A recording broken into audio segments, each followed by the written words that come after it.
नमस्कार, आप देख रहे हैं वी टाइम न्यूज। बढ़ते हैं झारखंड की खबरों की ओर। झारखंड सरकार के पदाधिकारी व कर्मचारी बिना राज्य सरकार की अनुमति के केंद्र या अन्य राज्य की जांच एजेंसियों के समक्ष पेश नहीं होंगे। पदाधिकारियों को विभागों के कागजात या दस्तावेज भी केंद्र या अन्य राज्यों की जांच एजेंसियों को सौंपने के पूर्व राज्य सरकार की अनुमति अनिवार्य होगी।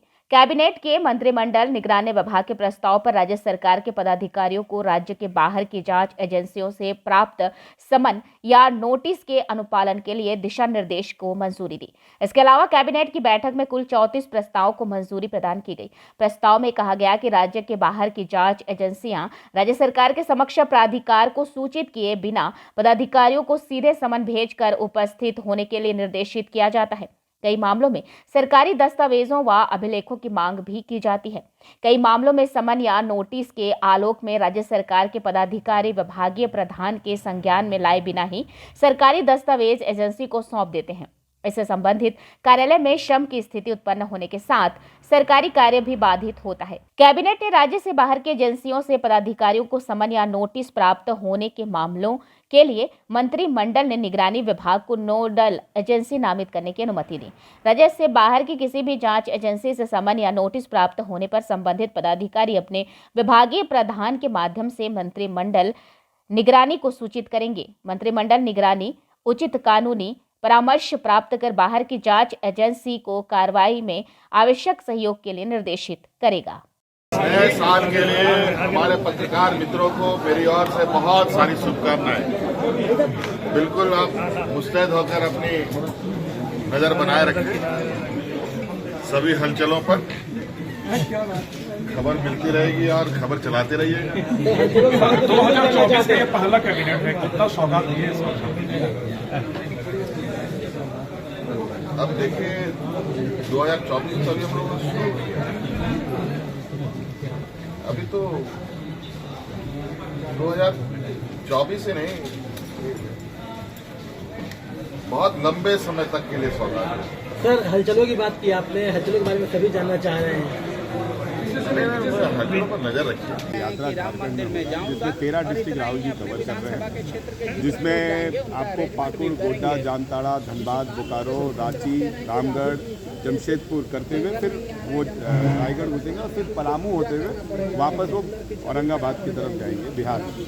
मैं समझता हूँ कि राहुल जी का ये देश जोड़ो अभियान जो है, न्याय यात्रा जो है, ये कहीं ना कहीं हिंदुस्तान के संविधान को बचाते हुए ये पहल किया गया है और भारत के लोगों को जागरूक करने का काम राहुल जी कर रहे हैं, जैसा कि उनके परिवार ने हमेशा किया है। गांधी परिवार हमेशा भारत के लोगों को जागरूक करने का काम किया और अभी इंडिया अलायंस के तहत हर व्यक्ति पर अपनी अपनी जिम्मेवारी है, अपनी अपनी जवाबदेही है। जहां उसको जवाबदेही मिलेगी, जिस पार्टी को मिलेगी, इंडिया अलायंस एक मुश्त होकर एक गठबंधन के तहत ताकत के साथ अपने आप को परफॉर्मेंस की ओर एजेंडा नहीं बनाना चाहिए। राजनीति में, लोकतंत्र में एक अलग व्यवस्था होती है और आस्था और धर्म दोनों का और राजनीति का कहीं से भी एक दूसरे के में समावेश नहीं होना चाहिए। हम राम मंदिर बन रहा है, उसका भूमि पर उसका प्राण प्रतिष्ठा होने जा रही है 22 तारीख को। हम लोग भी अगर जगह मिलेगी तो हम लोग भी चाहेंगे कि हम लोग भी पहुंचे वहां और इसके हम लोग गवाह बने। सर, बाबूलाल मरांडी आज राज्यपाल से मुलाकात किए हैं। ये उनका प्रतिदिन का उनका दिनचर्या बन गई है कि कैसे एक जनता की चुनी हुई सरकार को, एक मजबूत सरकार को जो जनहित में निरंतर काम कर रही है, उसे कैसे दिन प्रतिदिन परेशान किया जाए, उसे अस्थिर करने की कोशिश की जाए। तो ये इस पर हम लोग ज्यादा ध्यान दें।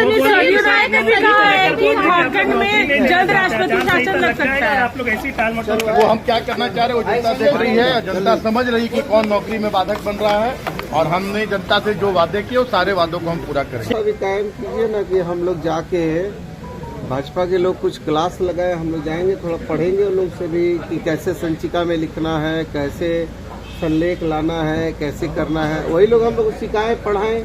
वही लोग से विचार कीजिए कि कुछ हम लोग को कोई क्लास उलास कराएं, अच्छी बात है। अच्छा, राम मंदिर के लिए आपको न्योता मिला है क्या? अरे भैया, राम मंदिर के लिए न्योता मिलेगा? मेरे मन में राम, कर्ण में राम, रोम रोम में राम है। राम से राम मेरी आस है, मेरी सांस है, मेरे जीवन का उद्देश्य है। तो राम के प्रति हमको कोई न्योता देगा। 22 तारीख को आप जाइएगा। अरे भाई 22 को राम है, 24 को राम नहीं है, आज राम नहीं है। अरे कर्ण में राम, मन में राम, अभी भी तो राम है। बात प्राण प्रतिष्ठा की है। अच्छा बन्ना जी इसका वो क्या कर रहे कि बोलने के लिए बहुत चीज बोला जा सकता है। मर्यादा पुरुषोत्तम श्री राम ने अपनी धर्म पत्नी जो माता सीता थी उनके लिए अधर्मियों से लड़ाई लड़ा और धर्म की रक्षा की, पुरुषार्थ की रक्षा की, मानवता की रक्षा की। लेकिन अब वैसे वैसे लोग भी हैं जो प्राण प्रतिष्ठा में लगे हैं। जिन लोगों ने अपनी पत्नियों को भी छोड़ दिया वो भी प्राण प्रतिष्ठा में लगे हुए हैं। के मौजा 81 ठाकुर गांव में कुल रकबा 146 एकड़ भूमि में कुल संग्रहित राशि 22 करोड़ 16,33,895 रुपए की अदायगी पर अजीम प्रेमजी फाउंडेशन को अजीम प्रेमजी यूनिवर्सिटी, जिसके अंतर्गत मेडिकल कॉलेज और एसोसिएटेड हॉस्पिटल भी है, उसकी स्थापना हेतु 99 वर्ष के लिए सशुल्क लीज बंदोबस्ती के संबंध में प्रस्ताव संख्या 34 परिवहन विभाग से माननीय उच्च न्यायालय द्वारा पारित आदेश न्यायाधीश के अनुपालन में कैडर विभाजन के फलस्वरूप झारखंड राज्यांतर्गत 791 राज्य पथ परिवहन निगम के समायोजित निगम कर्मियों को निगम में कार्यरत धारित पद के अनुमानीय वेतनमान में समायोजित होने की तिथि अर्थात 1/7/2004 के प्रभाव से राज्य सरकार ने प्रभावी लागू धारित पद के लिए समतुल्य वेतनमान में वेतन आदि एवं अन्य देय पावनाओं के भुगतान की स्वीकृति के संबंध